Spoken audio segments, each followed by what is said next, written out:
Train hijack করার 24 ঘন্টার মধ্যেই বালুচিস্তানি বিদ্রোহীদের বিরুদ্ধে অভিযান শেষ করল পাকিস্তান সেনা। মুক্ত করা হয়েছে 300-এরও বেশি পণবন্দীকে, এমনই দাবি করা হয়েছে পাক সেনার তরফে। প্রত্যেক বিদ্রোহীকে নিকেশ করেছে পাক নিরাপত্তারক্ষী। সূত্রের খবর, পাক সেনার তরফে দাবি, জাফর এক্সপ্রেস হাইজ্যাকের ঘটনায় বিদ্রোহীদের সঙ্গে সংঘর্ষে মৃত্যু 28 জন পাক সেনার।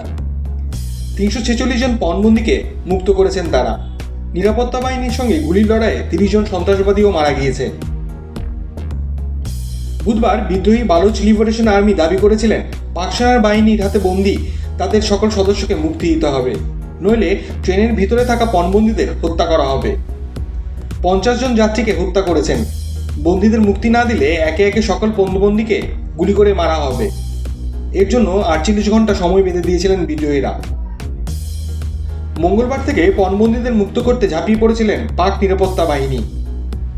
বিস্ফোরক ভর্তি জ্যাকেট পরে মহিলা এবং শিশুদের মানবঢাল বানিয়ে লড়ছিলেন বিদ্রোহীরা।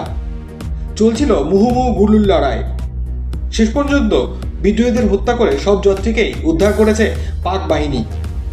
কত যাত্রীদের মৃত্যু হয়েছে এখনো পর্যন্ত পাক কর্তৃপক্ষের তরফে সেই সংখ্যা প্রকাশ করা হয়নি।